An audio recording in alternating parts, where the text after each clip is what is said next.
تو آگے جا کے آپ کیا سمجھتے ہیں کہ یہ صورتحال کہاں تک جائے گا؟ کیا پولیٹیکل پارٹیز یا ان کے رہنماؤں کو اس طرح ٹارگٹ کرنا جو سیاسی عمل ہے، آپ نہیں سمجھتے ہیں کہ اس میں رکاوٹیں ڈالی جا رہی ہیں، سیاسی جماعتیں جو ہیں ماضی میں مزید مشکلات کا شکار ہوں گی؟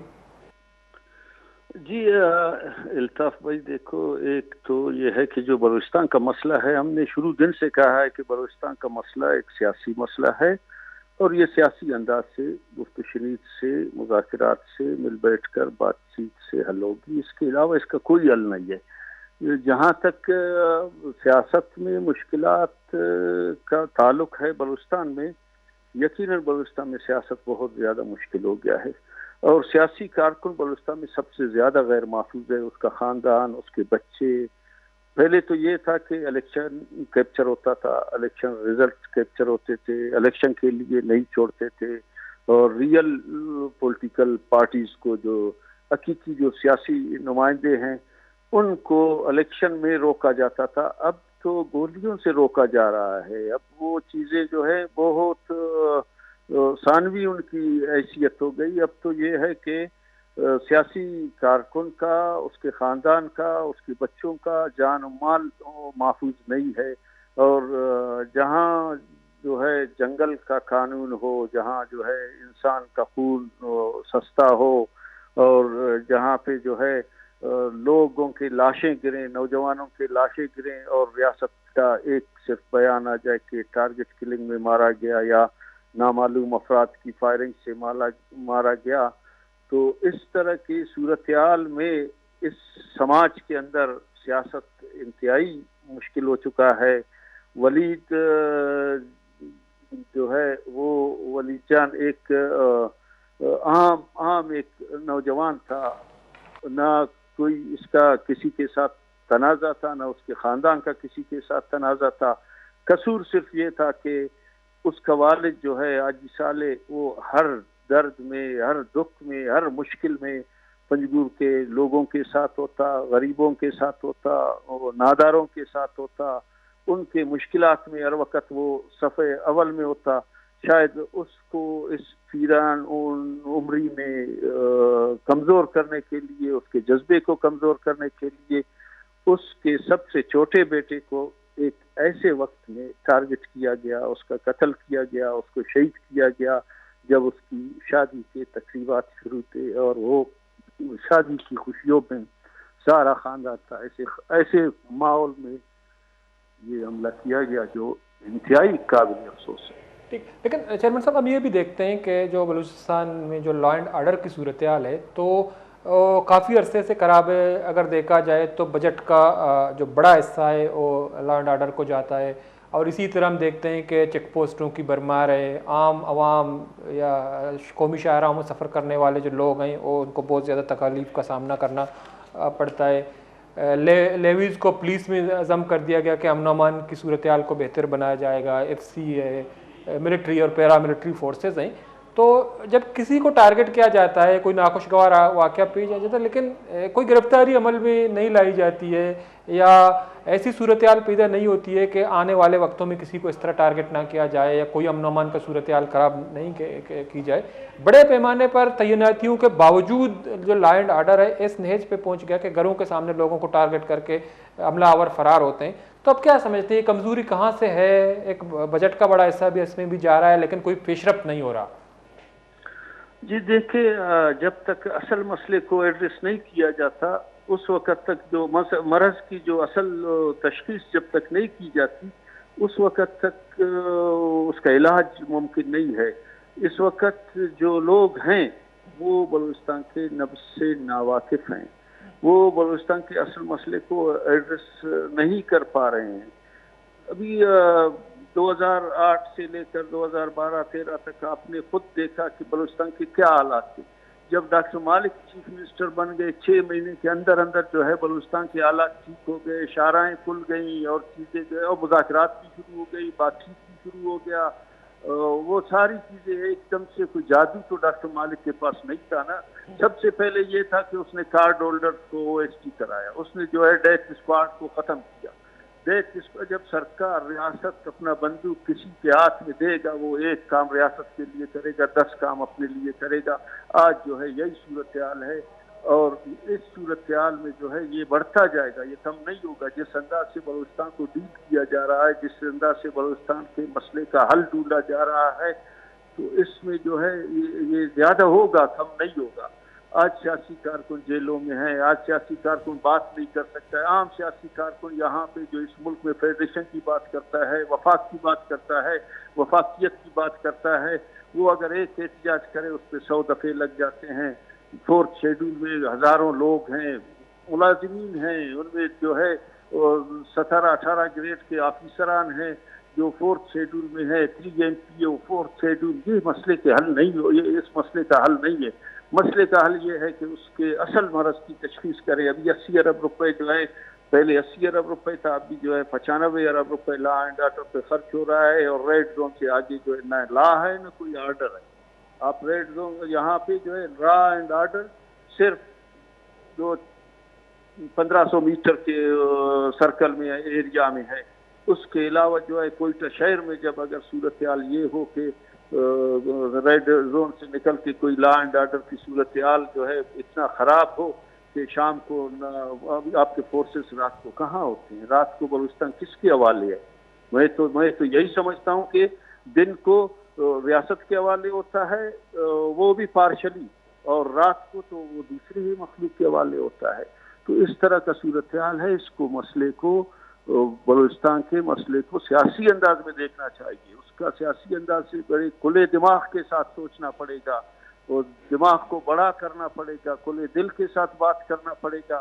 پھر اس مسئلے کا حل کوئی نکلتا ہے, نہیں تو اس کے علاوہ اس کا کوئی حل نہیں ہے. ٹھیک ہے, لیکن سر ہم جو بلوچستان کے اگر دیکھا جائے تو بدترین گورننس یا جو ہیں محکمہ مفلوج ہیں, امن و امان تباہ ہے. لیکن ہم نے دیکھا کہ کچھ مہینے پہلے جب مینرز اینڈ مائن ایکٹ جو ہیں اسمبلی میں ایک ایسے طریقے سے منظور کیا گیا, اسے پاس کرایا گیا, اس بعد میں جو اپوزیشن جماعتیں نیشنل پارٹی سمیت دیگر نے بڑے اعتراضات کیے. بعد میں ان کو واپس لیا گیا کہ دوبارہ ان کو ترمیم کر کے ایمنڈ کر کے اسمبلی میں پیش کیا جائے گا. لیکن یہ ابھی بھی عدالت میں موجود ہے. لشکر رئیسانی صاحب نے, نیشنل پارٹی نے, دوسرے جماعتوں نے ان کو چیلنج کیا. تو بنیادی طور پر آپ کو کیا لگتا ہے کہ یہ جو بل دوبارہ آئے گا اسمبلی میں, تو 18ویں ترمیم بھی موجود ہے, تو اس کے باوجود اگر ان میں چھیڑ چھاڑ کی یا لایا گیا تو اس میں نیشنل پارٹی کا کیا رد عمل ہوگا؟ اور اسی نیشنل پارٹی نے اس بارے میں کیا فیصلہ کیا ہے کہ اس بل کو کس انداز میں پیش کیا جائے جو ان کے لیے قابل قبول ہوگا؟ جی, ہم نے تو اس پہ پہلے دن سے جو ہے وہ اعتراض کیا کہ جو بل تھا جس پہ کنسنسس ہوا تھا, اس کنسنسس کے برعکس اس کو چینج کر کے جو لایا گیا اس پہ بڑا احتجاج ہوا. ہم بھی عدالت گئے, نیشنل پارٹی بھی عدالت گیا, اور دوسری جماعتیں بھی گئیں. یہ سارے جب عدالت گئے تو گورنمنٹ پھر جو ہے مذاکرات کے ٹیبل پہ آ گیا کہ ہم ایک ترمیم کریں گے, ایک قرارداد لائیں گے, قرارداد کے بعد جو ہے ایک ترمیمی بل لے آئیں گے.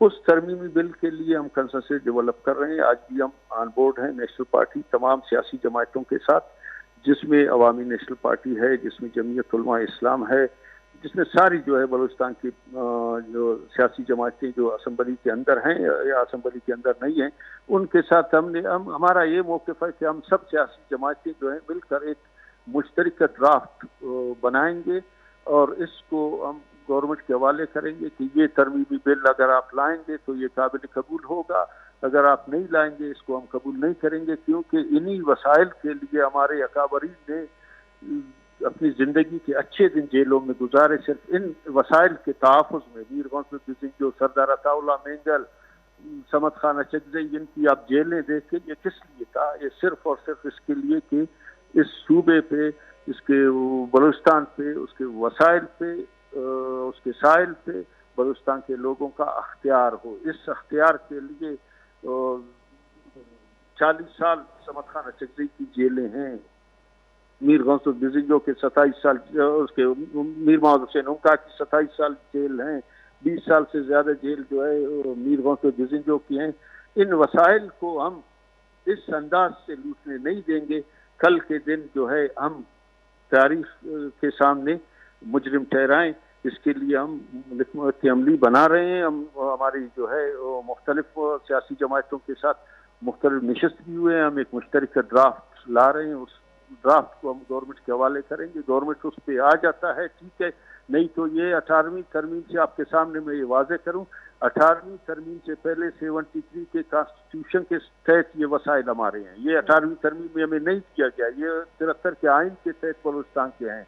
اس کو کسی جو ہے ایکٹ کے ذریعے اس کو ختم کرنے ہم نہیں دیں گے. تو چیئرمین صاحب جو یہ مینرل مائن ایکٹ کی بات اگر ہوگی تو اس میں ریکارڈ ایکٹ کے حوالے سے اس وقت جو باتیں ہو رہی ہیں, ہم نے دیکھا کہ قدوس بیزنجو صاحب جب وزیر اعلیٰ تھے تو بی این پی اور جمعیت علماء اسلام و اپوزیشن تھے, لیکن ایک ان کیمرہ سیشن بلایا گیا, اس میں نیشنل پارٹی کو ڈاکٹر صاحب کو مدعو کیا گیا, لیکن انہوں نے کہا کہ میری کوئی جو ہے ریپرزنٹیشن نہیں ہے, جو ہے نمائندگی نہیں ہے, میں نہیں آتا. اس کے بعد قدوس بیزنجو صاحب اس کے گھر گئے, لیکن جو ان کیمرہ سیشن میں ہوا اس کے بعد ہم نے دیکھا کہ ریکارڈ ایکٹ کا سودا لگ گیا. لیکن اب بھی ہم نے گزشتہ دنوں دیکھا جو جمعیت علماء اسلام بلوچستان کے امیر ہیں مولانا واسع صاحب, انہوں نے ایک اسٹیٹمنٹ دیا کہ ریکارڈ ایکٹ منصوبے کے حوالے سے پوری دنیا نے دیکھا کہ جمعیت نے حقوق کا دفاع میں اپنا اقتدار قربان کیا. تو آپ کیا سمجھتے ہیں کہ جب پچھلی اسمبلی میں ان کیمرہ سیشن میں جو جماعتیں موجود تھیں تو وہ کس حد تک ذمہ دار ہیں کہ انہوں نے ریکارڈ ایکٹ کا سودا کیا؟ میں سمجھتا ہوں کہ اس ان کیمرہ بریفنگ میں جتنی بھی سیاسی جماعتیں شامل تھی وہ سارے تاریخ کے سامنے مجرم ہوں گے. اچھا, وہ تاریخ میں بلوچستان کے مجرم ہیں اور وہ اس جرم کو کسی بھی طریقے سے صاف نہیں کر سکتے ہیں, نہ سیاسی بیانات سے صاف کر سکتے ہیں, نہ کسی جو ہے اسے ڈرامہ بازی سے وہ صاف ہوں گے. اس ان کیمرہ بریفنگ کے بعد جو قرارداد کے ذریعے ریکارڈ ایکٹ جو ہے فیڈرل کے حوالے کر کے اس کا سودا کیا گیا وہ تاریخ کا حصہ بن چکا ہے, اور وہ ساری سیاسی جماعتیں اس تاریخ کے مجرم ہیں. اور جب ہم سے رابطہ کیا گیا ہم نے کہا کہ ہم گواہ نہیں بنے, ہم اسمبلی میں ہوتے بھی ہم اس ان کیمرہ بریفنگ میں نہیں جاتے. اگر ہم اسمبلی میں نہیں تھے بھی ہم نے قدوس بیزنجو کو جواب دیا کہ ہم گواہ نہیں بن سکتے. اچھا, جب قدوس بیزنجو صاحب وزیر اعلیٰ تھے اور ڈاکٹر صاحب کے پاس گئے تو ڈاکٹر صاحب نے بھی ان کی حمایت نہیں کی؟ جی, ڈاکٹر صاحب نے اس سے ایک بات کی کہ آپ ریٹرن میں جو ہے بلیک اینڈ وائٹ میں وہ پہلے مجھے دے دیں, وہ ایگریمنٹ دے دیں کہ وہ ایگریمنٹ ہے کیا, ہم اس کو دیکھیں گے, ہم پھر اس کے مطابق فیصلہ کریں گے. تو اتنا بڑا ڈرامہ تھا کہ وزیر اعلیٰ کے پاس بھی وہ ڈرافٹ نہیں, اور وہ ڈرافٹ آج تک منظر عام پہ نہیں ہے کہ وہ ڈرافٹ ہے کیا. اور انہوں نے آنکھیں بند کر کے ان کیمرہ بریفنگ میں شریک ہو کر پھر اس قرارداد کا حصہ بنے. پھر یہ قرارداد جو ہے آگے بڑھتا گیا اور یہ قرارداد گیا قومی اسمبلی میں, وہاں پہ بھی انہوں نے مخالفت نہیں کی. اور یہ جب سینٹ میں آیا سوائے طاہر بیزنجو کے اور اکرم دشتی کے نیشنل پارٹی کے علاوہ کسی نے اس کی مخالفت نہیں کی. یہ تاریخ کا حصہ ہے.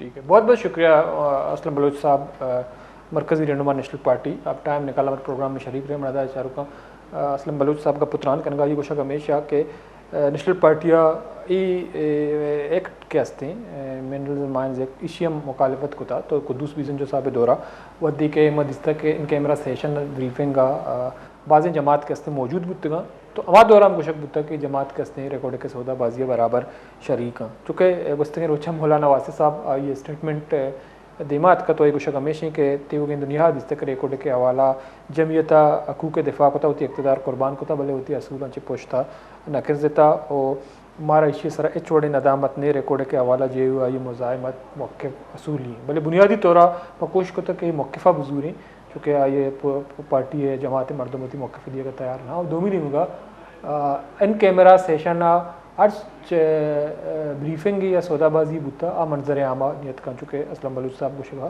تو آئیے بارہ آگاہ مولانا واسع صاحب کے ہستے ہیں سوالن جواب دے میں کوشش کرتا بھلے آئیے ہوتی موقف نہ تھا.